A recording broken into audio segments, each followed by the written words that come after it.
Pues hemos aprobado la ley de medidas urgentes. Ane Ransorena, aholkulari politiko Arratsaldeon. Baita zui ere, atxaldeon. Moduz. Oso, hementxe, gustora. Aner, zer iruditu zaizu Pradales lehendakariaren eta Jose Luis Korta arraunlariaren arteko bideo hau, entzuten ari garen bideoa? Bueno, nik uste dut hemen aldaketa badagoela, ez? Lehendakariak ikusi du edo gutxienez bere inguruan daudenek ikusi dute zerbait ezberdin egin behar dela eta aprobetxatu dute hori azabendoren 28 horrelako gauza bat egitea, ez? Gaizki aterako bazen, esateko broma zela eta bestela gutxienez ongi atera denez esateko begira ze ideia interesgarria eta polita erabili dutela, ezta? Orduan arriskatzeko ere, seguro la xamarrak gara dira, behintzat. Gazteentzako formatua dau bereziki edo ez bakarrik. Bueno, ez bakarrik, ez, nik uste dut naiz eta gaztea ez izan Jose Luis Korta bezalako pertsonaia bat, naiz eta raularia izan nik esango nuke influencer bat dela, hau da gure euskal munduko ez dakit, nolabaiteko pertsonaje bat dela, ezta? Eta nik uste dut jende guztiaren gana iristeko kapazitatea daukala bideo honek, nolabait humanizazio puntu hori edo ematen diolako politikariari, eta beti, izan ditugun lehendakariak azken aldian gutxienez, izan direlako oso sosoak, ez? Edo serio egiak. Eta nolabait horrela, horrelako pertsonai natural batek ondoan berak nola erreakzionatuko duen ikustea, bada gutxienez kuriosoa, eta beti gustatzen zaigu, kotilleo puntu bat gustatzen zaigu beti, eta orduan, Juriaenea barrura sartzea ere gustatzen zaigu, ez? Orduan, nik uste dut interesgarria dela. Leiotik sartzea gainera, kasu honetan. Olentero bezala, ez? Eta iruditzen zaizu lortzen dela, edo efektua izan daitekela pixkat jendeak parre egiten duela, eta ez duela oso ondo ulertzen zertara datorren horrelako bideo bat. Begira, azkenean politikariak behar dutena momentu honetan da jendearen gana gerturatzea, kosta egiten zaie asko, eta badakite beste publiko batzuen gana iristeko aukera dela, ez? Adibidez, normalean pentsatzen du lehendakariaren inguruan ez garela arituko programa honetan edo ez askotan, ez? Eta nolabait horrelako gauzat gertatzen denean beste publiko edo beste espazio batzuk hartzen dira, ezta? Egia esan mezua ez da oso konkretua, ez da oso politikoa. Esaten den gauza bakarra da lana behar dela eta gazteengana edo gaztei espazio edo Euskadi hobeago bat uztea eta gauza gutxiago gehiago, ez? Etxe bizitza ere, baina ez da horretan zentratzen eta gainera esaten dio politikari bat bezala hitz egiten ari zara, ez da Kortak esaten dio lehendakariari eta egia da, ez? Politikari bat bezala hitz egiten duzunean mundu guztia aspertu egiten duzu eta aspertu egiten gara, ez? Orduan, gerturatzea da helburua. Ez hainbeste politika egitea edo ez jendeak gertuago edo politikatik gertuago egotea. Edo irribarretxo bat sortzearekin, emozio txiki bat sortzearekin ere asko egiten da, ezta? Aldenduta gauden momentu honetan gerturatze hori ematen delako, ez? Orduan, ridikula izan daiteke? Igual norbait irudituko zaio, ez? Baina normalen iruzkinak eta irakurtzen baldin baditugu bideo honekin hain zuzen ere ikusten dugu jendari orokorrean gustatu egin zaiola, ez? Iruditu zaiola graziosoa, Korta horregotearekin gainera, ez? Berak bakarrik egingo balu bagian, ez? Egia da ordea saturazio pixka badagoela, direla eguberri mezuak, urte amaierako mezuak, nuixente eguna ere bai, gehitu da zaku horretara. Ez dakit batetik saturazioa ote dagoen, da bestetik nolako maila ari zaren ikusten, bideo hauetan, mezu hauetan. Egia esan oso gauza ezberdina dela, ez? Lehendakariak ez du horrelakorik egin, eta saturazioa egia da, ez? Pentsatu, duela urte bete 5.000 inpaktu komunikatibo jasotzen genituela gutxi gora bera, eta orain ja urten gaudela 10.000 bikoiztu egin da, bai?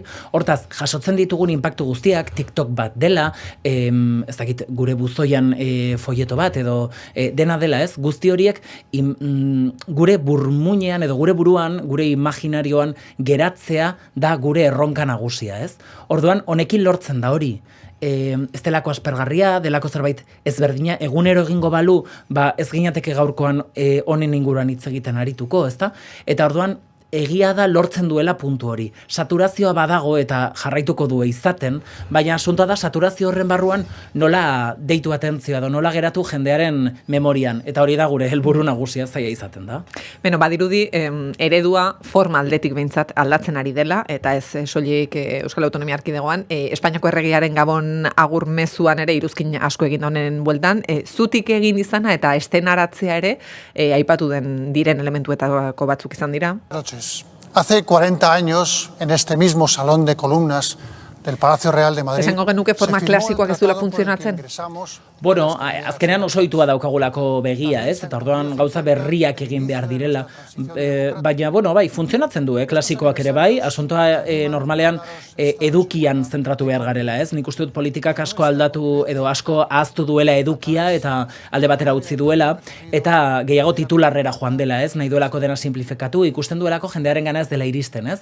Eta benetan erregaren diskurtsoan geratzen baldin bagara, oinez eta hitz egiten eta zutik dena aldi berean egiten alduen pertsona bat dela, ez? Baina ez nintzateke horrekin geratuko. Uste dut eduki aldetik interesgarria izan daitezkeen gauzak esan zituela, ezta? Baina, bueno, horrelakoa da pop politika deitzen diogun honi, ez? Edo hau. Eta horretan geratuko gara, formak aldatzen ari dira, deigarria den zerbait nahi dugulako, ezberdina den zerbait nahi dugulako, nazkatuta gaudelako, aldenduta gaudelako, saturatuak gaudelako, eta, bueno, egia esan ez dela bakarrik politikari gertatzen zaien zerbait, ezta? Komunikabidei orokorrean ere bai, baita niri ere TikToken ere bideoak egiten ditudala, eta orduan azkenean saiatzen garela nolabait jendearen memorian geratzea eta zailtasun horiek daude. Baina, bueno, formatu aldatu egin behar da, zalantzari gabe. Gaur aner ikusi dugu Euriborrak gora egin duela, eta pentsatu dugu, garai hauek nolako sasoia da hau, albiste txarrak emateko. Ez da egit aprobetxatu eta daitezke nolako egunak, bideoak, mezuak, albiste txarrak emateko, edo hobeto ez? Bueno, nik beti gomendatzen dut horrelako egunetan, eta baita abuztuan ere estatuko boletina irakurtzea, ez? Horietan ere asko kolatzen dira, edo horrelako albiste txarrak edo sartzen direlako, ez da? Egia da jendea beste gauza batean dagoenean, turroiarekin, edo bermutarekin esan dezakegu, edo ondartzan, hor gertatzen aldirela, horrelako albisteak sartzea, ez? Pena da, benetan hori horrela erabiltzea, baina behar duguna da gizarte bat askoz aktiboagoa, askoz konektatuagoa, naiz eta pereza ematen digun saiatu behar gara gerturatzen, ze bestela ez baldin bagara enteratzen, pozik edo alaiago biziko gara, ez dut uste, baina, bueno, nik horrekin animatzen dut jendea, ez? Badakit orain, ja urtea bukatzen eta mezu hauek ematen, baina, bueno, ni jendea animatzen dut pixkat politikara, eta, bueno, gertatzen denera, ez bakarri politikara, baizik eta eguneko albistei gutxienez gertuago edo gerturatzea. Lehendakariaren bideoan, Ayuso, Madrilgo Erkidegoko presidenteari zuzeneko keinua ere egin zaio, aurkari politikoak seinalatzeko ere baliogarriak dira bideo hauek? Bueno, nik uste dut Imanol Pradalesek oso ongi ulertu zuela Ayuso pinpampun horrekin, ez? Edo Ayuso entzun horrekin, nolabaiteko viralitatea lortzen zuela, eta bazela nolabait, onuragarria izan ziteken pertsonai bat berarentzat, zalantzari gabe, euskaldunak batzeko elementu bat izan zitekeela ere bai, Ayuso badelako zatitzaile orokorrean, ez? Baina berak identifikatu du, batzen gaituela nolabait, euskal nortasuna edo daukan oro gerturatzen dela Ayusoren kontra, eta orduan oso interesgarria iruditu zaio, ala aprobetxatu zuen, ala viralizatu zen bere garaian, eta horregatik erabiltzen du. Baina gainera erabiltzen dute modu oso kurioso batean, ez? Eta humorearekin, kuadro batean, Ayuso horri ikusten dugularik, ez? Niri hori gustatzen zait, ez delako kutrea, ez delako simplea, buruari bueltaren bat edo eman diotela ikusten da, eta hori oso interesgarria da, ez? Gero esango duzu hau kutrea ote den, ze atentzio ditu digu Espainiako presidenteak, Pedro Sánchezek ere argitaratu duen bideoak. En plan Isabel Preisler. Mensajes como estos son los que nos transmite el divulgador. Beno da, bideoen toma faltsuekin egindako olako errekopilazio bat, ikusterik ez dakit izan duzu, baina zer iruditu zaizu. Bueno, niri iruditzen zait ez dela Espainiako gobernuak edo presidenteak egin behar duen ezer orain momentu honetan, ez? Par gutxiago egin beharko lukeen zerbait iruditzen zait ez delako egoera horretarako prestatzen, ez? Nik uste dut interesgarria izan daitekela egoera normal batean, oso kurioso, humanitate puntu bat ere ematen diolako, beti uste dugulako politikariek ezin dutelan kasartu, eta egia da, pertsonak direla eta hala egiten dutela, ez? Baina nik uste dut ez dela momentu egokiena erabiltzen ari, uste dut Moncloak orain estrategia hori egin nahi duela, humanizazio puntu bat, konexio hori lortu nahi duenean, eta momentu honetan Pedro Sánchezekiko dagoen atxikimendua gutxiagora doa, eta orduan nik uste dut ez dela momentu ona, eta estrategia ez da bakarrik formatuan begiratu behar, baizik eta egoera orokorrean, ez? Nik uste dut bideoa polita izan daitekela, baina Pedro Sánchezek orain egitea ez dut ulertzen, eta gainera uste dut estrategian akats bat dela. Nolakoa izaten da aldare, aholkularitza horrelako kanpaina edo adierazpenak prestatzen direnean, ze Imanol Pradalesen kasuan nabaritzen da euskararekin ere saiakera bat badagoela, ez? Gertuagoko euskara bat erabiltzen du, euskalkira ere jotzen du momentu batean. Nola prestatzen dira horrelako kanpainak?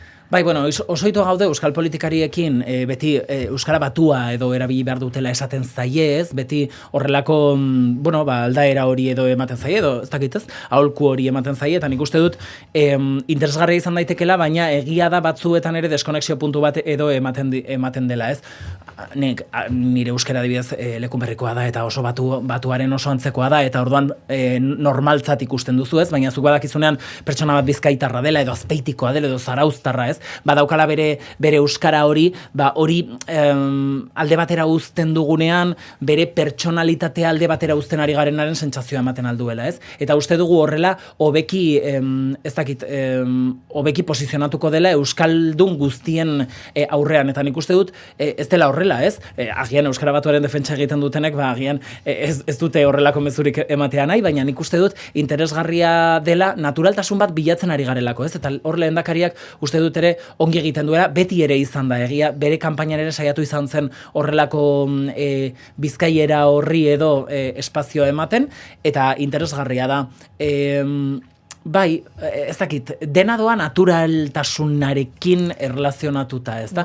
Eta egia esaten nahi baduzu oso zaila izaten da horrelako gauza bat egitea politikariekin, Nik uste dut ekipoari zoriondu egin behar zaiola, oso zaila izaten delako politikariak azkenean baiezko ematea. Ze horrelako gauza bat aurkezten diozunean, lehenengo ideia etortzen zaio, zer ridikulo egingo dudan, ez? Eta nik uste dut hori positiboa dela. Zer espero duzu 30 arriskatuko dute? Ez que hori ari nintzen nik ekipoarekin pentsatzen esaten nuen, oso polita da hau, baina 30an nik egingo nioke nola baiteko konexioa bideo honetan gertatu denarekin, ez? Nik uste dut hori ere planteatuko dutela, ze gero etortzen baldin bazara zerbait oso instituzionala egitea, bagian galdu egingo da txispa hori. Hombre, nik korta ez dut ikusten 30an hori ere esatea nahi baduzue, baina ez dakit edo zu gauza ikusten ez dakegu.